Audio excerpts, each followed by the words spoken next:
경제 이슈와 상식이 궁금하시다면 경제 유캐스트 오디오로 듣는 키워드 경제.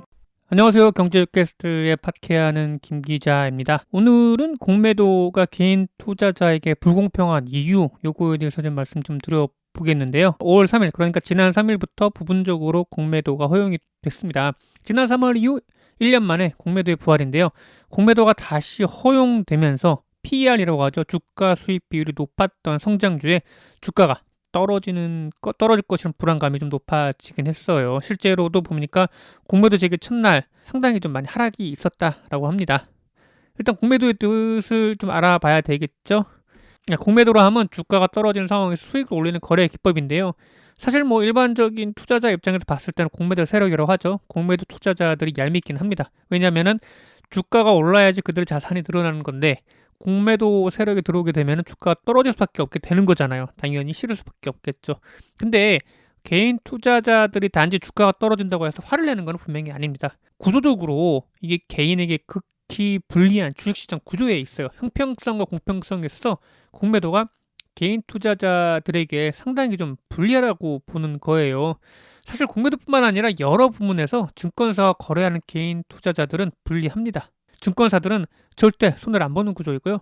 개인 투자자들이 이를 알면서도 감내해야 되는 상황 어쩔 수 없다 이렇게 보는 것이죠. 먼저 공매도에 대해서 좀 알아보겠는데요. 다른 말로는 차입매도 빌려와서 판다라고 합니다. 만약에 100원짜리 주식이 있다 그러면 100원짜리 주식을 빌려와요. 그런 다음에 꼭 팝니다. 그럼 100원 있죠. 그런 다음에 그 주가가 떨어졌을 때 예를 들면 80원에 떨어졌을 때 이거를 다시 되사서 갚게 된다고 하면은 이 공매도 투자자는 20원의 이익을 얻게 되는 거죠. 헤지펀드 등에서 많이 하고 전문적 기관, 뭐 펀드 이런 데를 많이 하고 있긴 합니다. 그렇다면 우리나라에서 허용되는 공매도에 대해서 좀 알아보겠는데요. 우리나라에서는 대차 거래와 뭐 그다음에 개인에게 허용된 대주 거래로 나눠볼 수 있어요. 대차 거래는 증권사나 아니면은 뭐 한국예탁결제원 같은 곳에서 주식 등의 자산을 대출해 주는 거래입니다. 차입자가 증권을 빌려주고 계약이 종료되면 대여자에게 종목과 같은 양의 증권을 상환할 것을 약속하는 거래가 되는 거죠. 대차 거래가 모든 뭐 공매도로 이어지는 거 분명히 아니고요. 또 기관 등에서는 6개월 정도 비교적 장기간 대여를 합니다. 이 기관에서 왜 그러면은 주식을 빌려주느냐? 어차피 이들은 팔지는 않을 거예요. 팔지는 않을 건데 그 나오는 수익을 해봐야 배당 이 정도인데 만약에 공매도를 하겠다는 투자자한테 이걸 빌려주고 그에 상환한 이자를 받게 된다면 부가 수익을 또 얻게 되는 거죠. 이거를 노리고 이제 주식을 많이 빌려주게 되는 겁니다. 대주거래는 주식을 빌려준다는 거래예요. 증권사와 개인 투자자가 주로 거래를 하고요. 개인 투자자가 증권사에서 주식을 빌려와 두 달 동안 팔았다가 이후에 다시 되사서 돌려주는 구조입니다. 단기 급락 종목이 아니면 개인이 극히 좀 불리하고요. 사실 좀 이게 주가의 추세라는 게 이게 버티기를 해야 될 때도 분명히 있는데 공매도에 있어서 버티기가 사실상 쉽지가 않죠. 그래서 개인에게는 극히 불리하기 때문에 대부분의 우리나라 공매도 물량을 보면은 개인이 차지하는 비중은 극히 적습니다. 거의 뭐 3%, 4% 될까 말까예요. 여기서 왜 개인들은 공매도가 불공평하다고 여기는 건지 좀 봐야 될 것 같은데 정확히 말하면 기관이나 외국인과 비교해서 불리하다고 여기는 거고요. 이 점은 크게 두 가지로 볼 수 있어요. 첫 번째는 상환 기간이에요. 주식을 대여한다는 대주거래 상환 기간이 30일에서 90일 정도가 됩니다. 증권사 입장에서 지나치게 주가가 떨어지는 게 달갑지 않으니까 상환 기간을 이렇게 정해놓은 것 같아요. 물론 이제 개인 투자자들의 숫자가 절대적으로 많다 보니까 이들에게 공매도를 맡겨놨다가 좀 주가 흐름에 크게 악영향을 미칠 수 있다라는 우려도 있긴 해요. 사실 증권사 입장에서 봤을 때 그 주식을 갖고 있는 게 보면 본인들의 자산이고 어떻게 보면 고객사이긴 한데 개인들에게 무분별하게 빌려줬다가는 고객사한테도 손해가 되기 때문에 증권사 입장에서 조심할 필요도 분명히 있어 보이긴 해요. 그렇지만 개인 투자자 입장에서 봤을 때는 이게 득보다는 실이 많은 게 이게 개인들의 대주거래 공매도가 됩니다. 대차 거래는 그 예탁원 등 이 기관을 통해서 하고요. 업자끼리 거래다 보니까 좀 길어요. 상환 기간 6개월 정도 됩니다. 그러니까 빌려와서 자산을 빌려와서 한다라는 그런 의미가 더 많이 큽니다. 그러다 보니까 단기 급락 종목이 아니면 개인 투자자의 공매도는 기관과 비교해 무조건 불리합니다. 버티기 기간이 그만큼 짧으니까요. 개인 투자자들이 국내 공매도 방식에 성토하는 이유이기도 해요. 두 번째가 무차익 공매도에 대한 의심이에요. 무차익 공매도는 우리나라에서 금지가 돼 있어요. 그리고 이 무차익 공매도는 뭐냐? 주식을 갖고 있지 않은데도 주문을 내는 행위를 뜻합니다. 한국예탁결제원이나 한국증권금융 등에서 빌려온 주식을 현물로 가지고 와서 미리 파는 차익 공매도만 허용돼 있습니다. 그런데 정황상 무차익 공매도가 있을 거라는 의심을 계속 해왔어요.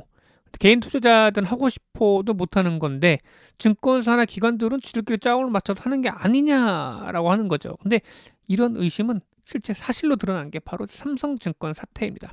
이 여러모로 이게 우리나라 자본시장에 큰 충격과 교훈을 주긴 했는데 2018년 4월에 일어난 삼성증권의 배당 실수건인데 이 사건은 직원의 실수로 소유 직원에게 주당 1,000원이 아니라 주당 1,000주를 배당을 했어요. 근데 이걸 또 팔 수가 있었네. 실체가 없는 유령 주식이 시장에 풀렸는데 일부 직원이 이를 알아채고 시장에 팔아치우면서 부당 이득을 취한 거예요. 주식 실체가 없어도 충분히 매도 계약이 된다는 게 입증이 된 거죠. 그 주식을 산 주체는 대부분 개인 투자자가 되는 것이고 결과적으로 이 개인 투자자가 이 유령 주식을 떠안게 된 겁니다. 일부 금융계 외국계 금융사가 무차익 공매를 하다가 금융당국에 적발되기도 했어요. 개인 투자자 입장에서는 충분히 불공평하다고 느낄 만한 부분이긴 합니다. 그런데 이런 불공평한 부분은 공매도 해당이 될까요? 그렇지 않아요. 증권사로부터 대출받아 주식을 하는 신용거래 같은 경우에도 대표적이에요. 그러니까 증권사로부터 돈을 빌려서 주식을 사는 거를 말하는 건데요. 만약 주가가 떨어진다. 증권사는 가차없이 팔아버립니다. 이걸 반대 매매라고 해요. 투자자 입장에서 버티기를 할 수도 있는데 그 기회만 빼앗아 버리는 거죠.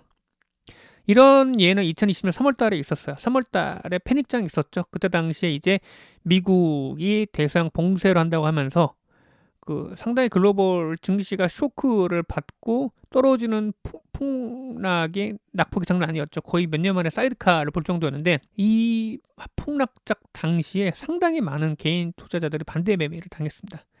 그런데 그 당시 버텼던 사람들은 4월 이후 오히려 이득을 봤거든요. 동학농민운동으로 해서 더 많은 수익을 보게 됩니다. 그런데 3월달 반대 매매를 당한 이들은 이럴 기회조차가 없었죠. 또 한 가지가 있는데요. ETN이라고 해요. ETF와 비슷한 형태의 상품이 있는데 이거 주로 증권사가 만들어서 상장을 시키고 주식처럼 이제 사고 팔 수 있는 상품이긴 해요. 근데 ETF랑만 헷갈리긴 하는데 ETN이랑 엄밀히 보면 다른 상품입니다. 이 상품은 채권 형태라서 만기가 있어요. 그런데 가만히 보면 ETN을 추종하는 상품은 현물이 아니라 선물일 때가 많습니다. 선물은 현물과 비교해 무엇이 있을까요? 바로 선물 만기가 있죠. 물론 ETN 전부 다가 뭐 선물을 추종하는 건 아니에요. 그리고 원자재의 특성상 선물을 추종할 수밖에 없기도 해요. 근데 이런 구조를 정말 잘 활용하는 것 같아요. 선물은 특정 시점에 현물을 특정 가격에 사겠다는 약속이죠. 미리 가격을 매겨둡니다. 선물은 시간에 대한 메리트를 갖고 있기 때문에 보통은 현물보다 비쌉니다. 그러다 만기 때가 가까워지면서 현물과 가격이 거의 비슷해지거나 같아지죠. 결국 시간에 대한 메리트가 만기 시점이 되면 0이 되는 거예요. 입도 선매에 대한 메리트가 사라지는 거죠. 이 얘기는 뭐냐? 선물의 가격이 점점 시간이 갈수록 떨어진다는 얘기예요. 이를 추종하는 ETN이라면 시간이 갈수록 가격이 떨어지게 되는 거죠. 초반에 ETN을 샀던 투자자는 시간이 지나면 손해를 볼 가능성이 높아집니다. 이 얘기는 뭐냐? 반대로 증권사 입장에서 이득을 보게 되는 거죠. 비싸게 팔아서 만기 때 싸게 상환해 주는 것이니까요. 대표적인 예가 2020년 4월에 있었던 원유 ETN 사건입니다. 국제 원유 선물 가격이 하락으로 ETN 지수가 떨어졌는데 많은 사람들이 원유 가격의 반등을 예상하고 원유 ETN 앞다투어 삽니다. 근데 너무나 많은 이 유동성이 몰리니까 사실 보면은 이 주가라는 것도 이 매수와 매도의 접점으로 이루어지는 거고 매수가 많을수록 가격이 올라가게 되는 거잖아요. 근데 시장의 구조상 봤을 때 이렇게 매수세가 몰리게 되면 가격이 올라올 수밖에 없긴 하는데 문제는 뭐냐? ETN을 추종하는 지수는 바닥이었던 거죠. 이 지수와 그 다음에 시장의 매수세가 몰려서 형성된 가격 사이에 괴리가 커지게 되는 거예요. 근데 그 괴리를 뭘로 메우냐? 증권사가 유동성을 가지고 와서 계속 팔면서 메워야 되는 거예요. 근데 증권사 입장에서 봤을 때는 이건 손해볼 수밖에 없게 되는 거죠. 이후에 워낙 싼 가격 구조가 된 거니까. 그래서 결국 증권사들 특히 이제 원유 ETN을 팔았던 증권사들은 두 손 두 발 들고 나가 떨어집니다. 그리고 다다음 달 그 선물로 롤오버를 하죠. 정상 가격으로 가죠. 그래서 뭣도 모르고 이제 그 ETN을 사러 들어왔던 개인 투자자들만 손해를 보게 된 꼴이 됐습니다. 이런 ETN 함정에 대해서는 다시 한번 뭐 기회가 되면 좀 다뤄볼게요. 저도 픽스 ETN을 좀 해봤는데 이게 만기 2년밖에 안 돼요. 버티기 할 수가 없어요. 진짜. 참 증권사가 유리하게 만든 이런 구조가 너무나 많습니다. 결론 내보겠습니다. 공매도는 기관이 기관의 주식을 빌려주는 대체 거래와 증권사가 개인에게 주식을 빌려주는 대주 거래로 나뉩니다. 기관끼리의 공매도가 증권사를 끼는 개인들의 공매도보다 유리한 건 사실이고요. 그러나 공매도는 시장 거품을 줄여준 순기능도 있기는 해요. 과하지만 않다면요. 그런데 공매도에 개인들이 분노하는 것은 시장에 말하는 불공평성이 있다는 거예요. 문제는 그 불공평성이 공매도뿐만 아니라 전반적으로 개인 투자자들을 대상으로 널리 퍼져 있다는 거예요. 개인 투자자들을 호구로 보는 거는 작전 세력만이 아닙니다. 기관도 그렇고요. 증권사도 그렇고요. 낮게 보는 그런 게 좀 경향이 많이 있긴 하죠. 오늘 여기까지 좀 전해드리고 다음번에 더 좋은 콘텐츠로 돌아오겠습니다. 감사합니다.